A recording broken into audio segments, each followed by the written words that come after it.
एक दिन राजा विक्रमादित्य के दरबार में एक रहस्यमयी आदमी आया। उसने राजा को काठ का एक घोड़ा दिखाया और कहा, महाराज, यह न तो कुछ खाता है और न कुछ पीता है, और जहाँ चाहो वहाँ ये ले जाता है। विक्रमादित्य उस आदमी के हाव भाव देखकर समझ गए कि कुछ तो अजीब हो रहा है। विक्रमादित्य ने उसी समय दीवान को बुलाया और 1 लाख सोने के सिक्के देने को कहा। दीवान आश्चर्यचकित था, पर राजा के आदेश के कारण उसने उस व्यक्ति को सोने के सिक्के दे दिए। धन लेकर वो आदमी वहाँ से चलता बना, पर चलते चलते कह गया कि इस घोड़े को कभी कोड़ा मत मारना। एक दिन विक्रमादित्य उस काठ के घोड़े पर बैठकर उसका निरीक्षण कर रहे थे। उन्हें उस आदमी की बात याद न रही और उस घोड़े को कोड़ा मार दिया। तभी अचानक ही वो काठ का घोड़ा विक्रमादित्य को आकाश में ले उड़ा और समुद्र पार ले जाकर घोड़े ने विक्रमादित्य को एक भयानक जंगल में गिरा दिया। होश संभाल कर विक्रमादित्य जब आगे बढ़े तो वह उस भयानक रहस्यमयी जंगल में खो गए। विक्रमादित्य 15 दिनों तक उस भयानक जंगल में भटकते रहे। भटकते भटकते उन्हें एक रहस्यमयी गुफा दिखाई दी। उन्होंने देखा कि गुफा के बाहर एक पेड़ है और 2 कुएं भी मौजूद है। पेड़ के ऊपर एक बंदरिया भी बैठी थी जो कभी नीचे आती तो कभी ऊपर चढ़ती।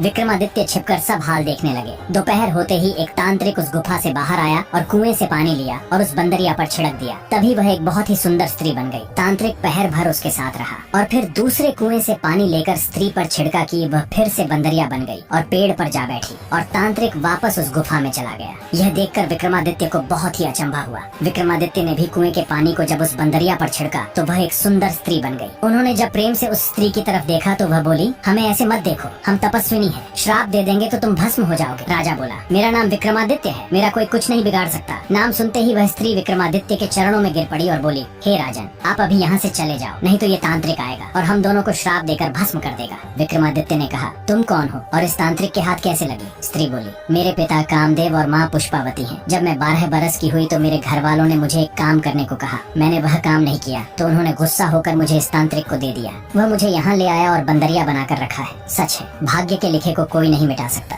विक्रमादित्य ने कहा, तुम निश्चिंत रहो, मैं तुम्हें अपने साथ ले चलूंगा। तभी वह तांत्रिक वहाँ आ पहुँचा और स्त्री को विक्रमादित्य के साथ देखकर उसके क्रोध की सीमा न रही। विक्रमादित्य के पराक्रम से अनजान तांत्रिक ने अपने काले जादू के प्रभाव से नरभक्षियों की सेना बुला ली और उन्हें आदेश दिया कि इस व्यक्ति के टुकड़े टुकड़े कर इसे नोच खाओ। नरभक्षी जैसे ही विक्रमादित्य की तरफ बढ़े तो विक्रमादित्य के क्रोध की सीमा न रही। वो अकेला योद्धा नरभक्षियों की सेना पर टूट पड़ा और देखते ही देखते विक्रमादित्य ने उन सभी को मौत के घाट उतार दिया। एक अकेले योद्धा द्वारा इतनी खूंखार सेना का अंत होते देख तांत्रिक समझ गया कि यह कोई साधारण मानव नहीं है। विक्रमादित्य जैसे ही उस तांत्रिक की तरफ भागे तो वह अंतर्ध्यान हो गया और वापस प्रकट होकर हंसने लगा। विक्रमादित्य समझ गए कि यह तांत्रिक मायावी है, इसे इस तरह काबू करना संभव न होगा। तभी विक्रमादित्य ने बेताल का आह्वान किया और बेताल प्रकट हो गया। पूरा घटनाक्रम जानकर बेताल ने कहा, हे राजन, आप निश्चिंत रहे, इस दुष्ट को तो मैं देखता हूँ। बेताल की शक्तियों के आगे तांत्रिक की शक्तियाँ धरी की धरी रह गयी और वो विक्रमादित्य के पैरों में आ गिरा और माफी मांगने लगा। विक्रमादित्य ने तांत्रिक को पाताल लोक जाने का आदेश दिया और वह सकुशल उस स्त्री के साथ अपने राज्य लौट